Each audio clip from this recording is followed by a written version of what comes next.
Hey everyone. Today we're taking a look at coordinate proofs with parallelograms. In our previous lesson, we were focusing on triangles, and we were looking at coordinate proofs with triangles and the kinds of questions we could ask, like finding the lengths of sides or maybe the slopes of sides, and of course the mid-segment theorem.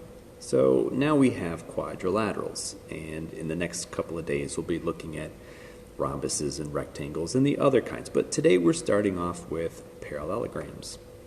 So to begin with, I want you to see this big box here. This is a box full of useful information because I found that a lot of students who are beginning coordinate proofs often say, what formula am I supposed to use? So this is going to give us a quick reference guide for common questions or common requests that the proofs are going to ask of us, and how we interpret that question with the right vocabulary so we know what formula to use. So let's just kind of read through this so that we can see what we've got.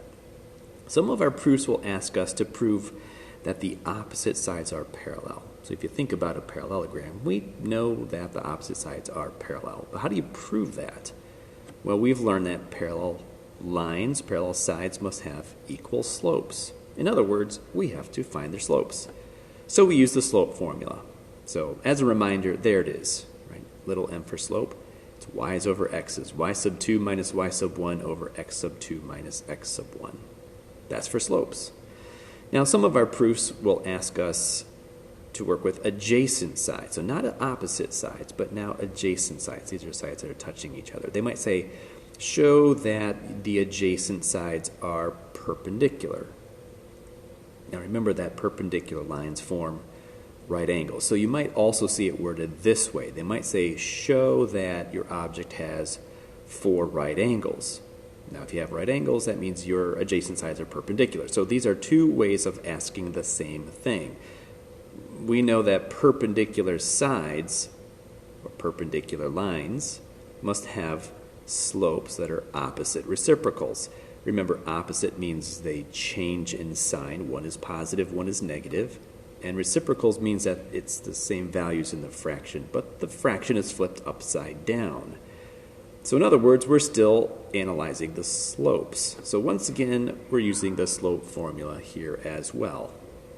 And so here, when we're looking at opposite sides are parallel, we'll use the slope formula, but we want to see if the result is the same. We should find our calculations give us the same result. But if we're looking at the adjacent sides and we analyze the results we get from the slope formula, we should not get the same results. If we get results that are opposite reciprocals, then that means we have perpendicular sides or we have right angles. But if our adjacent sides are not opposite reciprocals, they're still adjacent, it's just that they're not perpendicular, which is what we would find in a parallelogram. You might find proofs that ask you to show the opposite sides are congruent. We've talked about congruency before. We know congruent means the same quality, but we don't mean congruent slopes. That's not what the word congruent means. Congruent means they have equal lengths, and length is measured with the distance formula. So there's your distance formula for reference, right? The square root of x sub 2 minus x sub 1 quantity squared plus y sub 2 minus y sub 1 quantity squared.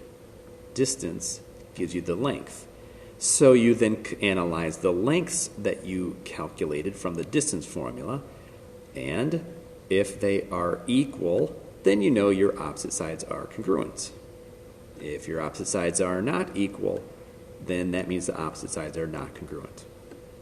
You might also be asked to work with the diagonals. Remember, the diagonals are on the inside of the shape. So we're not talking about the outsides, not the sides, not the opposite sides, not the adjacent sides. We're talking about the diagonals on the inside of the shape.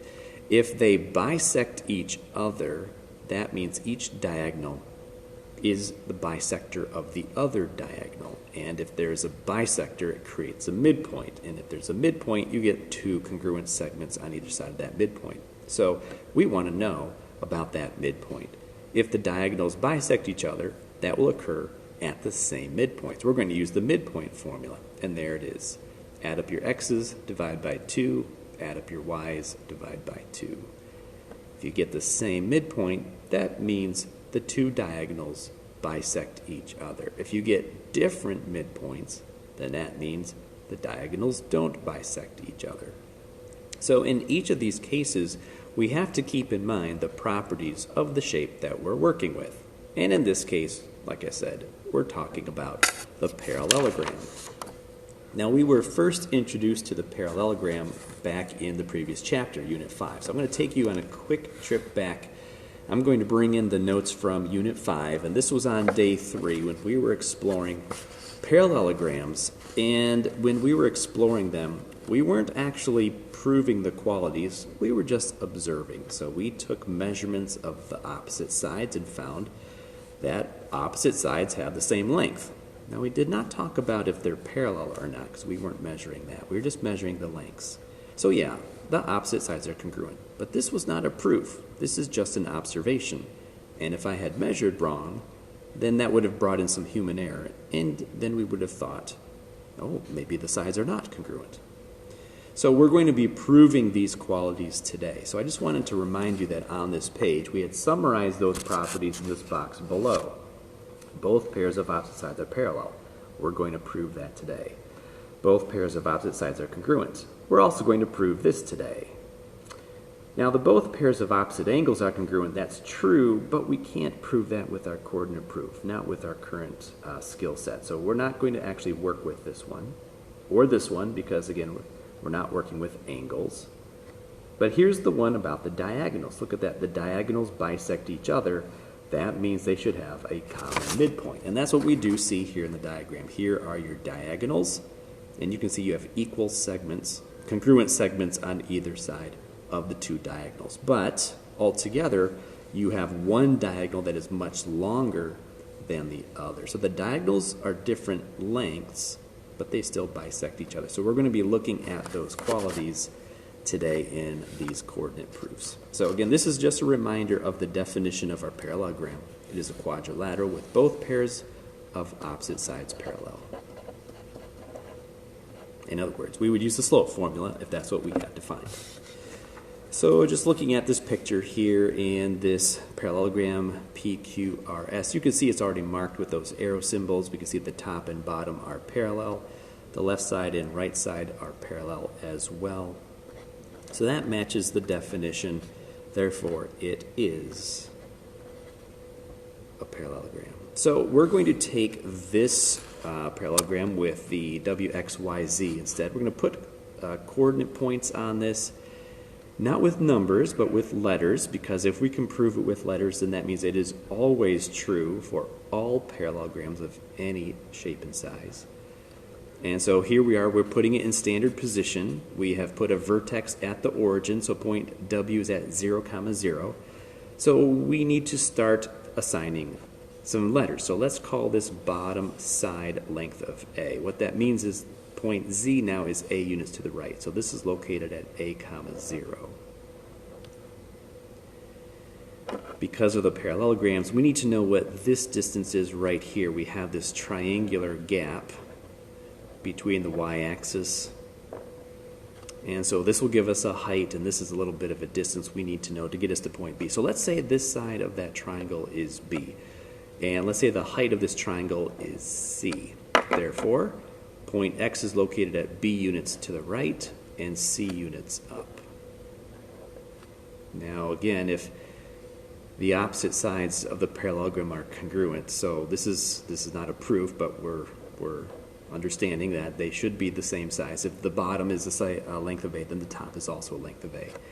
That way, when we get to the upper right vertex, we're traveling a total distance of B units plus A units, and I'll just put that in alphabetical order. So I'll call that A plus B, and again, that's the height of C. So now we have all of our vertices assigned, so we can calculate any of these qualities, such as, let's prove that both pairs of opposite sides are parallel, right? So if you draw a blank and you think, wait, what am I supposed to find? Go back and look at your chart here. Opposite sides are parallel. Parallel sides must have the same slope. that means we're going to look at the slopes and see if we get the same result. We should get the same result because we are expecting that the opposite sides will be parallel. So again, we kind of know what the answer is. It's just that we're taking the steps to formally prove and show that we have it. So there are 4 sides, we need 4 slopes. And it's really important that we label these calculations because we're going to have 4 calculations. And if you just call all of them m, we don't know which side you're actually calculating. So I'm going to start off with this left-hand side, which is xw. So put a little xw, that's a subscript down there. So it's slope of xw. And that way we know this belongs to the left-hand side. So slope formula says y is over x's. So we have a y coordinate of c and 0. So c minus 0. X coordinates are b and 0, b minus 0. And that simplifies to c over b. And that's it. That's our slope. I'm going to move over here to the right and do the opposite side, the right-hand side, so we can compare them on the same horizontal line. So this is my work for yz. Y coordinates are c and 0, so c minus 0. The x coordinates, we have an a plus b, which is one of the x coordinates. And I'm just putting in parentheses so you can see all of that goes together from the same location. And then we're subtracting the other x coordinate of a. So on the top, c take away 0 is c, and on the bottom, notice you have an a minus an a. Those drop out, and you have a b. Look at your slopes. They came out exactly the same. Equal slopes means you have parallel sides. We know the left side is parallel with the right side. Now for the top and the bottom. So the top is segment xy. So this is the slope of segment xy. The y coordinates are c and c, c minus c. The x coordinates, we have an a plus b. And we're subtracting the other x coordinate of b. So you can see the b's will cancel out there. And so will the c's for that matter. What that means is you have 0 on the top, a on the bottom, and 0 divided by anything is still 0. That means you have a horizontal line. Of course it is. It looks like that's how we drew it. So here's the bottom slope of segment WZ. The y coordinates are 0 and 0. The x coordinates are a and 0. So you have 0 on the top, a on the bottom, and that simplifies to 0. So sure enough, they came out to be exactly the same, which we suspected they would because the sides should be parallel. But that's how you prove it. You do the calculations and you compare your results.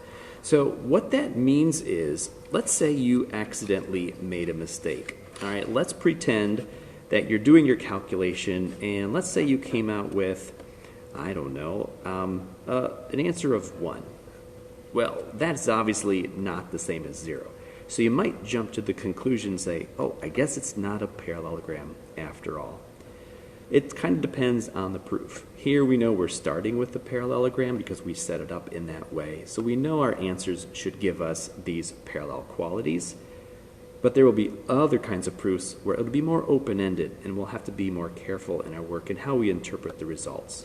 So for today, we know we're working with the parallelogram. We know what answer we should get. So if you get a wrong answer or something that doesn't look right, go back and check your work.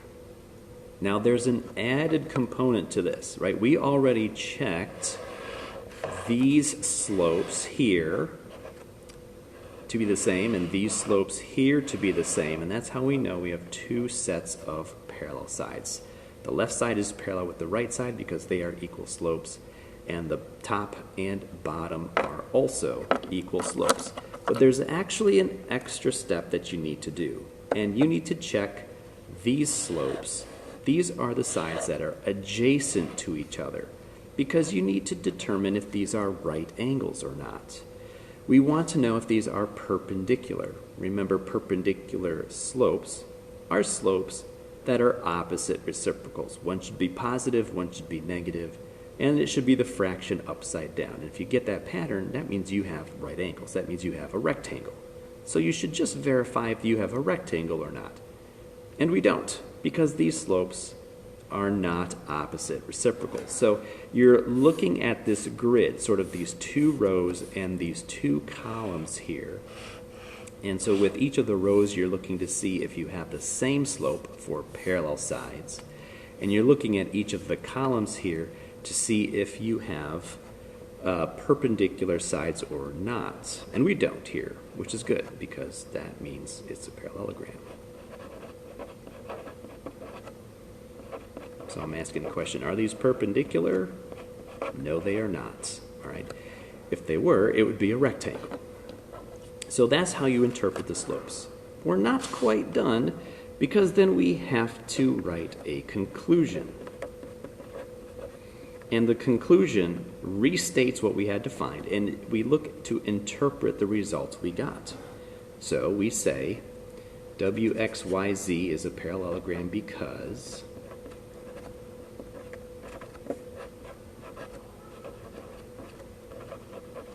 now what we had to do is we had to show that both pairs of opposite sides are parallel. So you check and verify that, yes, we did get that result. And that's our reasoning.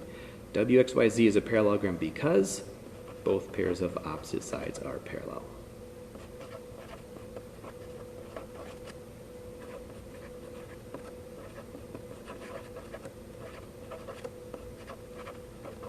So every coordinate proof will have our calculations, and we'll always have this conclusion that summarizes what we found. Now that's just one quality of the parallelograms. As you know, there were others that we had to learn, and we're going to use the back side of this paper now to take a look at a few more properties. So here's the same diagram as what you saw on page 1. I went ahead and already labeled those vertices so that we can find these next few pieces.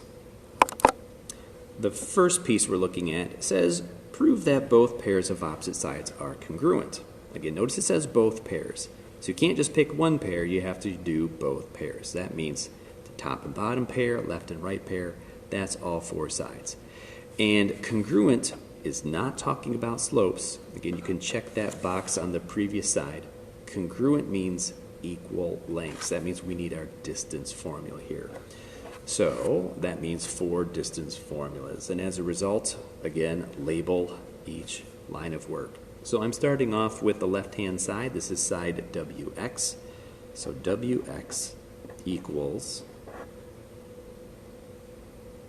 all right, the x coordinates are b and 0. So b minus 0 quantity squared plus the y coordinates are c and 0, c minus 0 quantity squared. So when you subtract the 0, you just have the letter b.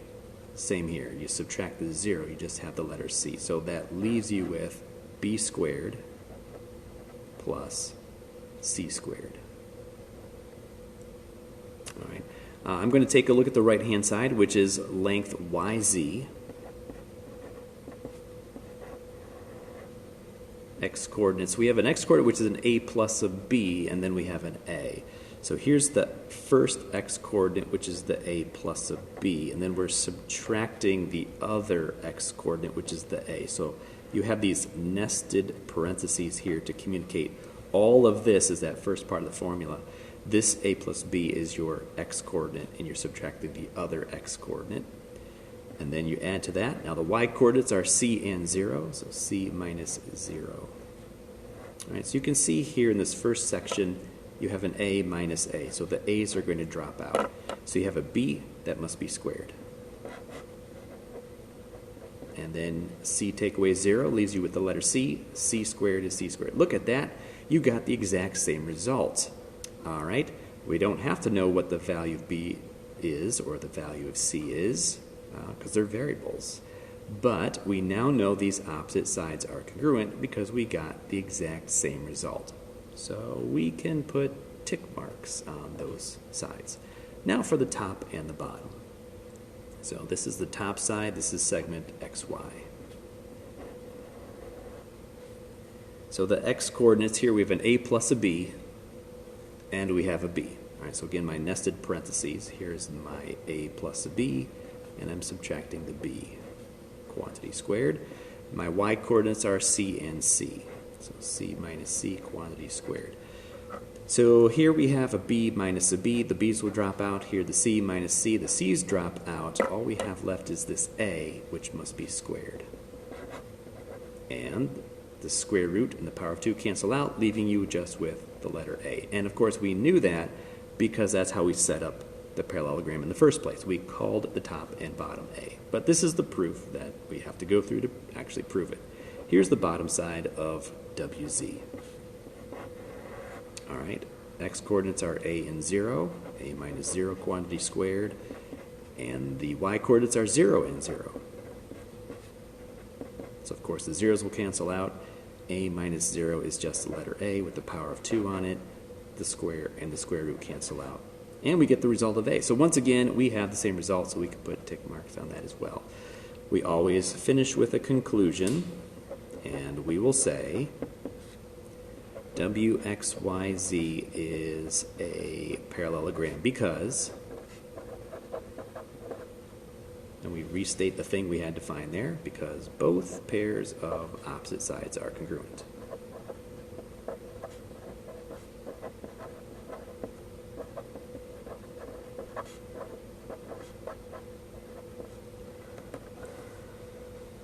We were talking earlier about the diagonals. So remember, the diagonals are on the inside.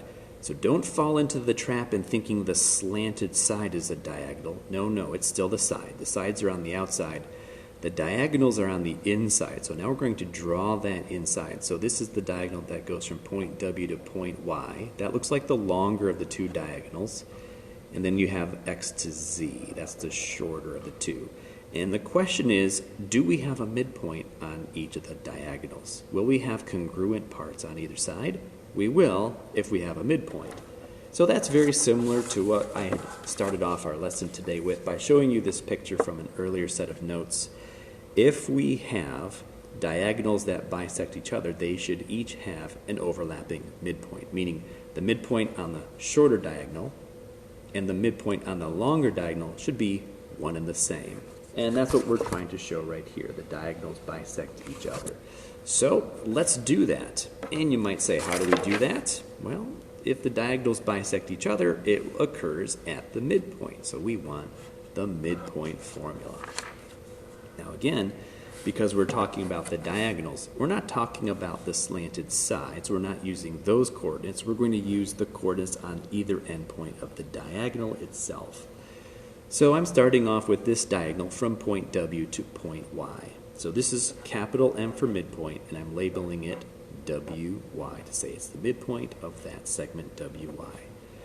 So we're going to add up those x coordinates. We have an x coordinate of A plus B, and we're adding that with the x coordinate of 0, all of that divided by 2, comma.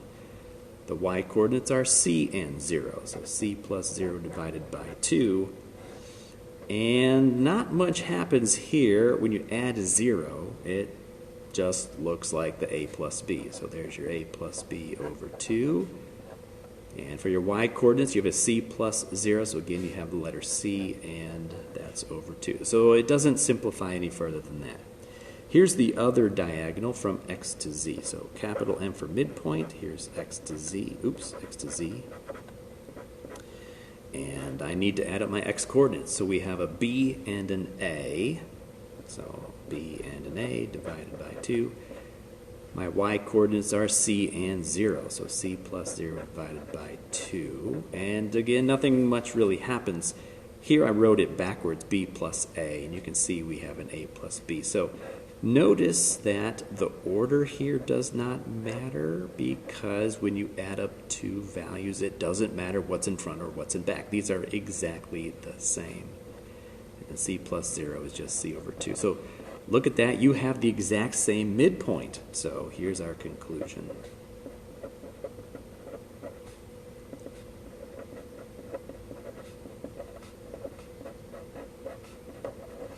Notice how we keep starting our conclusion the same way. WXYZ is a parallelogram because the diagonals bisect each other.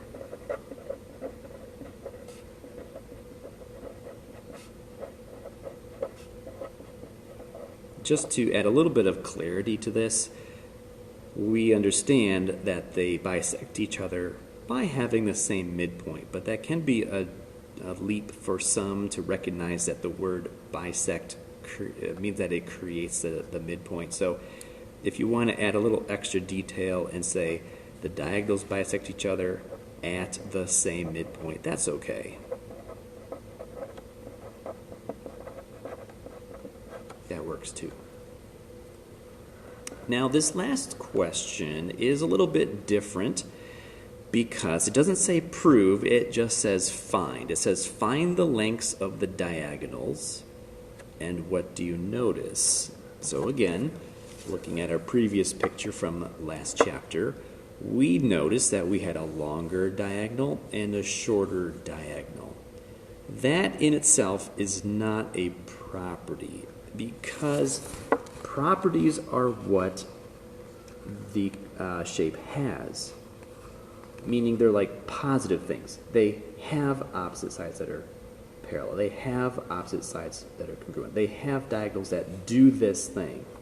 Having diagonals that are different doesn't really communicate something that it has in a positive light. So it's more of like a negative light. It's like, oh, this is something that it does not have. It does not have congruent diagonals. We know when we get to the rectangle has congruent diagonals. That's a property. But to have diagonals that are not congruent means it is not a property. So this is not something to prove the shape is a parallelogram. What we're doing is we're saying, we know we have a parallelogram. Let's analyze the quality of the diagonals to see if this is a property or not. And it should not be. But again, it says find the lengths. And remember, length means distance, so we need to use our distance formula. So I do want to label this correctly, so I'm going to start off with this distance here from W to Y. So we're talking about WY, so this would be much better in terms of communicating what we're calculating here. So the distance from W to Y, there we go, now I'm on the screen, square root of, so we want our x-coordinates, so we have an x-coordinate of a plus b, and we're subtracting the other x-coordinate of 0. All of that is wrapped in parentheses because we have to square what's inside, plus sign, and now the y-coordinates are c and 0, c minus 0. So you subtract the 0, so they disappear, so you are left with an a plus b quantity squared plus c squared. Nothing else cancels out. Remember, you are not allowed to simplify the radicals because of the plus sign. Only factors can be simplified, and these are not factors. The other diagonal now is from x to z. So the x-coordinates are a and b, so a minus b quantity squared plus, and the y-coordinates are c and 0, c minus 0 quantity squared. So that means we have an a minus b quantity squared and a c squared. So notice these are not the same. That means the lengths are different. So that doesn't prove it's a parallelogram. What we're saying is that this is not a property to find in parallelograms. So here's our conclusion. In a parallelogram, the diagonals are not congruent.